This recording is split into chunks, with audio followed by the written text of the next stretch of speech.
Hey everybody, this is Sean Bradley, and I'm super excited because I am interviewing with a general manager, and I just found out a DP of a dealer group named Michael Kelly. Michael, can you just give us a quick background of, you as far as where you're from and all that cool stuff?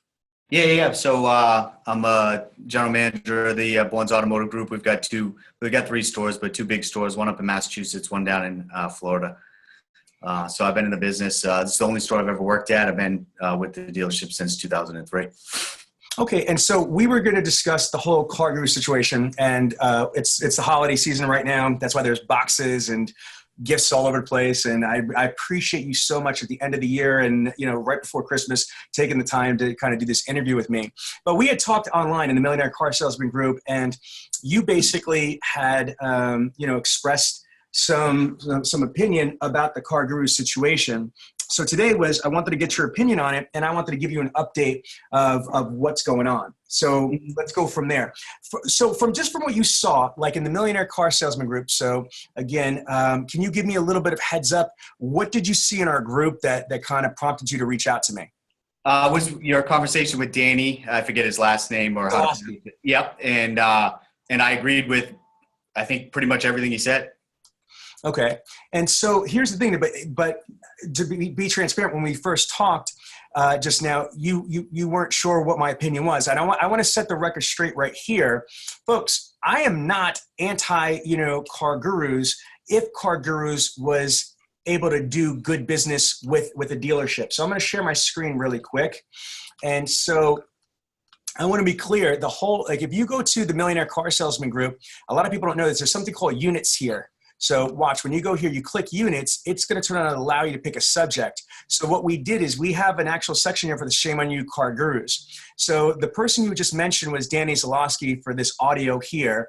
And then, Danny did the interview here. And this is me at one of my workshops, with a bunch of dealers from across the country. And let's kind of go through the different scenarios here. Again, just so everybody sees this, everybody will be able to hopefully be surprised that I was beyond nice, beyond kind to them right here. I gave the rep and the manager the opportunity to try to do the right thing. And I went through the entire call, which was 23 minutes. So all the way up until the last 3 minutes or so, I was beyond warm and fuzzy and nice, even though I feel that the CarGurus manager was being, passive aggressive, like it is what it is. And then I told him at this end of this audio, I'm about to drop the sledgehammer in my group and nationally as an influencer. And they're like, whatever, dude.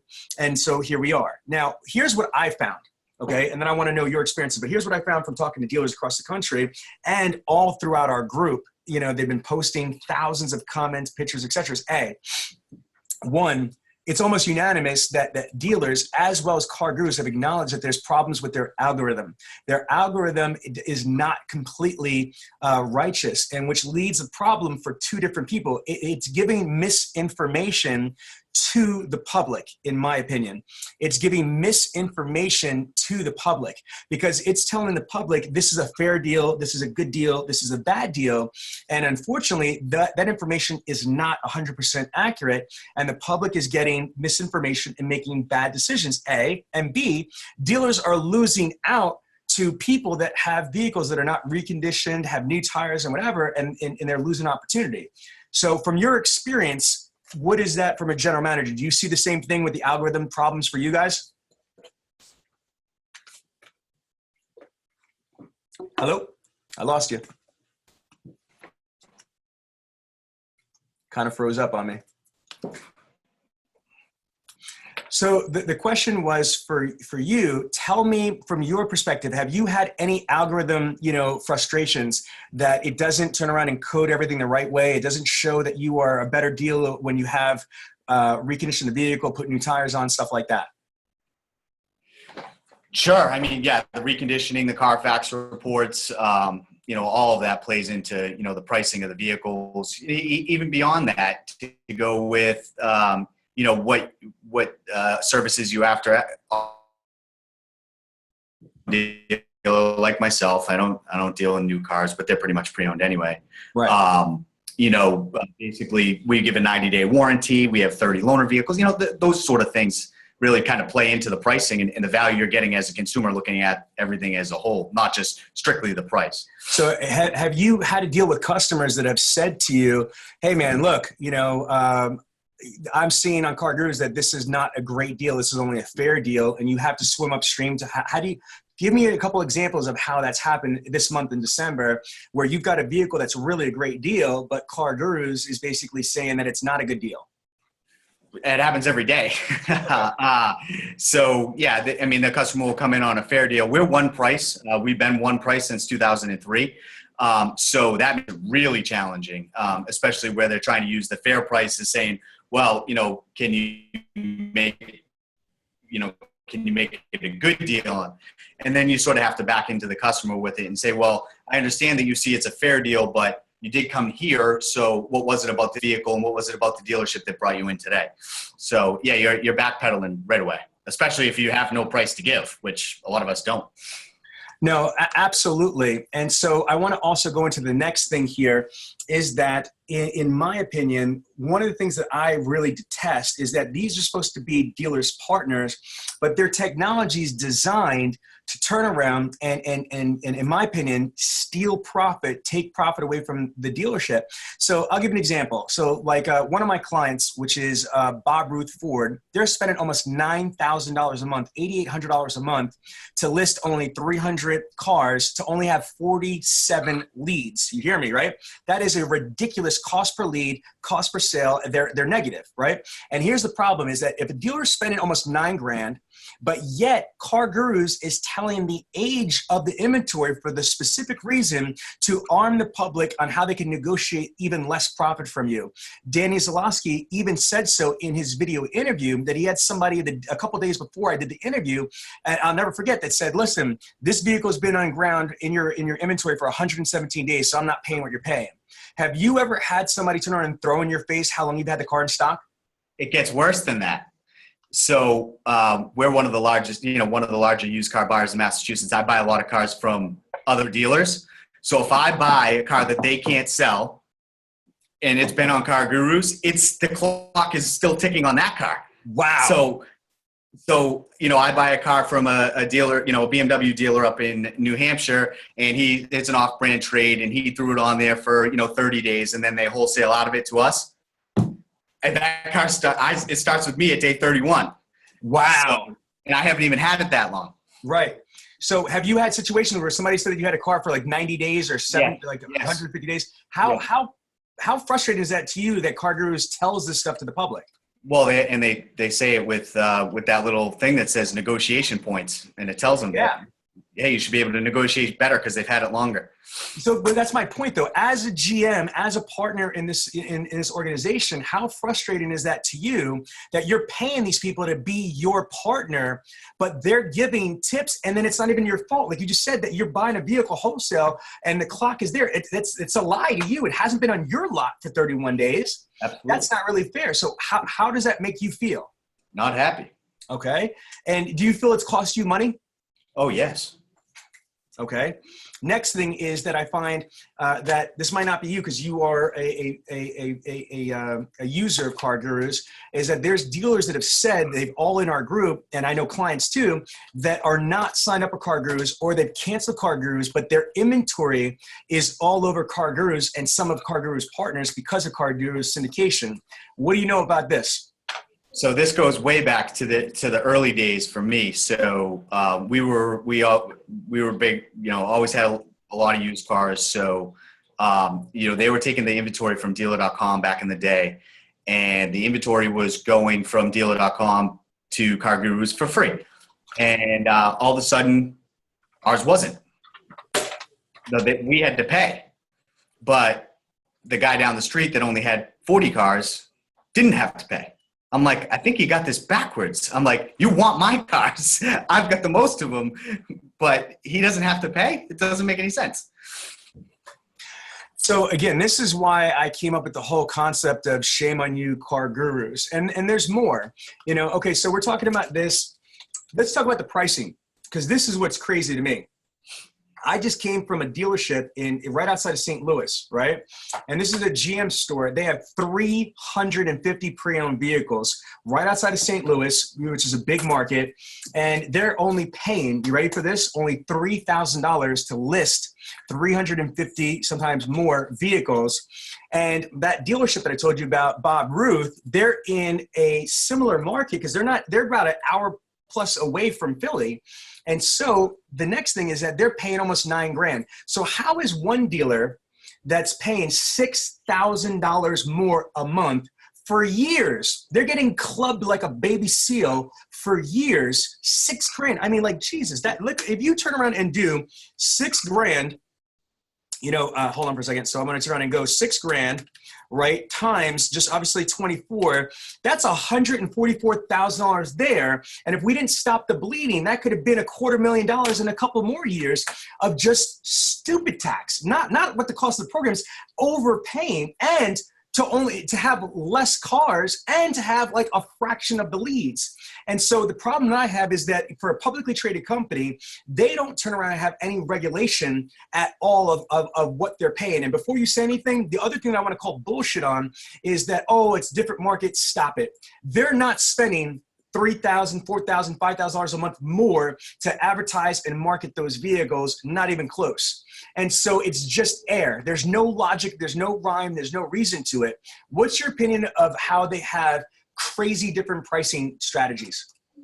I can't comment on it too much because I don't know what every deal is paying, and I know what I'm paying. But on the flip side, how many used cars do you have for a store for the group? The store in Massachusetts has 620 cars on the ground today. 620 cars.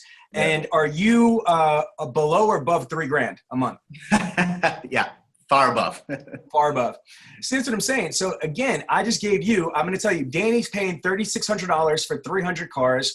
Bob Ruth Ford is paying $8,800 for a little less than 300 cars. And then this other dealership, I'm not going to mention the name, but they're right outside of St. Louis, has got 350 cars, only paying $3,000. Mm-hmm. And so here's my thing. If you turn on and cut that in half, because you have, for both stores, if you turn on and you just look at 300 cars, the way I look at it, if this GM dealership that's got 350 cars is only paying $3,000, if anybody's spending more than $3,000 for 300 cars, you're getting cracked. You're getting taken advantage of, in my opinion, because it's not fair. The other thing is this. Have you gotten an invoice increase or requested to around double your payments this year? Not double, but every year they come out with their pricing team and their algorithm, and they sort of play with the old school car, bad cop, good cop. They pin the salesperson against the pricing team. So, as a GM, I got a question for you. You seem like a sharp guy. Usually, you're not a dope if you're a GM. Would you agree? I hope not. Oh, there you go. Good answer. So, my question is this: you do realize that used cars are inventory-based opportunities, correct? Yeah, of course. Okay, so if used cars are inventory-based opportunities, follow my logic here. If CarGurus is boasting why they're a $3.9 billion company because they have 30,000 car dealerships inventory, don't you think if they did jack shit, if they did zero PPC, if they did zero, just by turning around and aggregating all these dealerships inventory, that they're going to get a shit ton of traffic on their site, yes or no? Absolutely, right? He froze up again.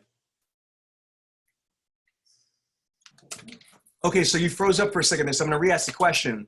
So again, CarGurus is boasting that they have 30,000 dealerships and all the inventory. My question is this. Don't you think if they have 30,000 dealerships inventory and if used cars are inventory-based opportunities, they're going to get a shit ton more traffic, even if they did nothing to advertise them just because they're indexing all these dealers' inventory? Yes or no? Yes. Absolutely.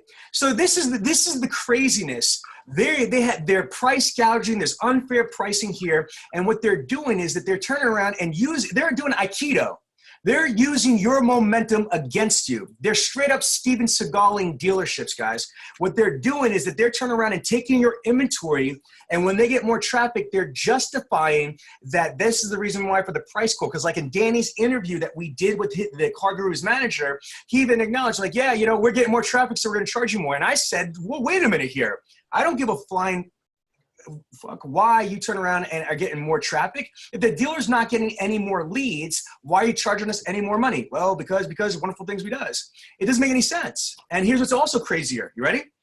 Is that they're also using your inventory a second way to Aikido you. So not only by the more dealers that they sign up, that they're turning around and be able to get more traffic, but all your cars. Name one of your vehicles that are on CarGurus right now. Just name one of them. Acura MDX. Okay, what year? 2016. How does it feel that you pay these people way over $3,000 a month to list your inventory, and when somebody is like, oh shit, I want that, Acura MDX, and there's a little thing that says, psst, by the way, people that looked at this vehicle also like this vehicle, which more than often not is your competitor's inventory. How do you feel that you're paying for them to redirect, and their bullshit is, oh, Amazon does it, but you're not paying Amazon $6,000, $7,000, $8,000, $10,000 a month. Right. What's your opinion? That's no good. Exactly. So what I find is it's utterly absurd to dealers, and to my clients, that it's not fair that because they're using dealers' inventory to raise their traffic, they're using the dealership's inventory to get competing traffic, which is more traffic. These are the reasons why they have more visits and more leads and more opportunities. And because of that, they're going to charge you more and more and more and more. My next question is this. Do you not think it's utterly absurd that these companies have the audacity to say what is a fair deal, a bad deal, a good deal, especially when the algorithms are wrong? They even admitted that they're wrong, and they know that they're wrong. And they're basically telling the public, psst, come to us because we're going to show you what's right, what's wrong, and we're going to give you a great deal. What about you? Who is your, vendor guru? Who is your true vendor partner? Who is helping you, the dealer, to know if you're getting cracked like a baby seal, if you get a good deal or fair deal or what have you? Who's helping you? Nobody. Isn't it seem like it's completely hypocritical that they smile to the public's face and basically turn around and say, look, talk to us. We're these nice, good people. And then they're fucking, I think, raping and pillaging dealerships left and right their profits. So what do you think their rating would be on Google if it was just done by dealers? Exactly. Now, I want to talk about this. You sell cars, you make money off of CarGurus? Yes. Okay, and that's okay. I want people to understand that. This is not about, I've never said it doesn't work. What I have a problem with is just being a freaking glutton to turn around and take. And here's something I want to bring to your attention is that, and this is deep, right? CarGurus is $3.9 billion. $3.9 billion company. That's what the evaluation is right now. And that's just CarGurus. Well, when you add AutoTrader, when you add TrueCar, AutoWeb, Cars Direct, Interactive Financial Marketing, all these lead source providers, we're talking about hundreds of billions of dollars of profit that I believe is being stolen right from beneath the dealers. You guys are freaking worried. No offense, but I think dealers are dopey. You're worried about ABC Motors and the freaking dealership down the block, and you're not paying attention that these freaking parasite pterodactyl parasites are swooping in, stealing your profits and swooping out before you're like, what the hell happened? Because they've gotten billions, hundreds of billions of dollars of dealerships profits they've taken, and they have no cars, they've got no inventory, they have no rooftops, they have no service departments, they have no relationships with the local community. We just allow them to do this. Tell me why, as a dealer, do you allow parasites like this to exist? It's sad.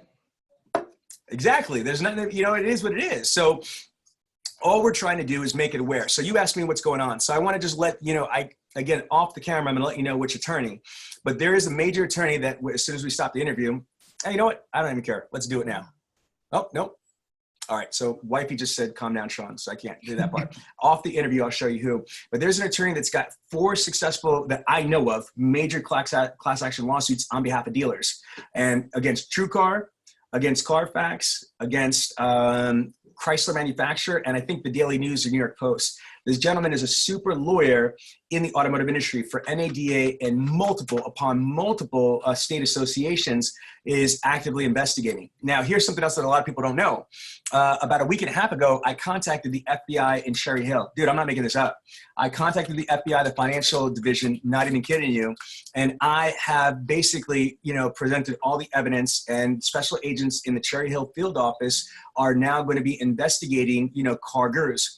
I also have been advised by the IRS CID, which is not their jurisdiction, but I know somebody that's in the IRS CID, which is the Criminal Investigative Division, to let me understand about the SEC. Now, I'm not a stock person, and I'm not into stocks and all that stuff. I'm my own investment. So like I own 8 companies, and that's what I invest in. I don't invest in other people's shit.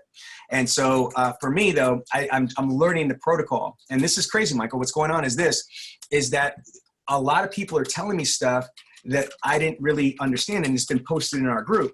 There's reps from, this is crazy, there's reps from Cox Automotive, like managers of Auto Trader and Kelley Blue Book have actually sent out these emails, which I published in our group, that say that there are company officers from CarGurus that are cashing out their stocks. And what's the crazy part about it is this hasn't hit the public yet.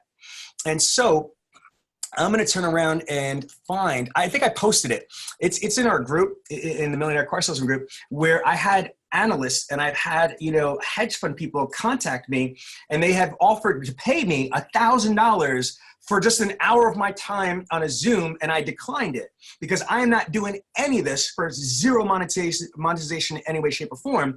But they're telling me that the public doesn't know about this yet.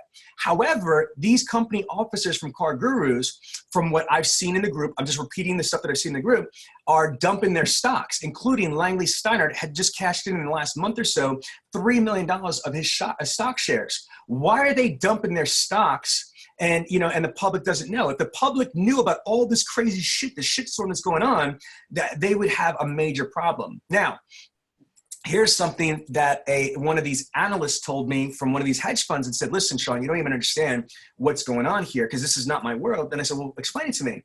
What they believe CarGurus is trying to do and why they're trying to do these crazy price gouging is because they want to turn around and set up for acquisition.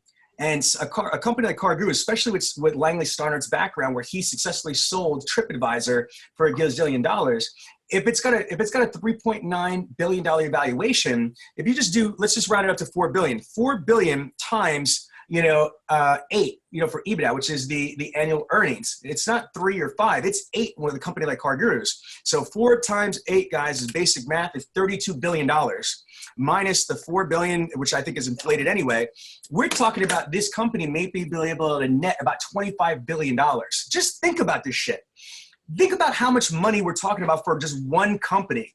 So they need to be held accountable. And I just saw the other day that they just partnered with Cars.com and Vista Dash and Clairvoyant for attribution. So again, these people smile out of their face, out of their lip right here, out of their face right there, they're side talking, and out of the other side, they're just basically pillaging dealers. They don't give a shit about you as a dealer. The CEO, Langley Steinert himself, contacted Danny and had a conversation with Danny, and Danny even said on the video interview, he was polite, but he was basically didn't give a fuck. He basically turned around, the CEO, Langley Steinert, and said, it is what it is. And even though that his employees, his managers, his executives, advised illegally for Danny to power book, nothing, no apologies, nothing. He turned and said, if you sign your contract, I'll give you a 10% discount. He's basically going like this to the dealer world because, again, maybe if I was going to get $25 billion and I was a sellout, corporate piece of shit, I wouldn't care either about the dealer population. But how do you feel about that, that that these people are making that much money, and if they set up for acquisition, it could be between $20 and $32 billion that they walk away from? It's a lot of money. Man, and the reason why I keep doing this, because at this level, for $25 billion, they might turn around and send somebody to come get my crazy little ass. Just saying. So if I disappear, let them know that I talked to you last, baby. Yeah, I got you. So let me turn around and just show you. I'm gonna stop the recording from here.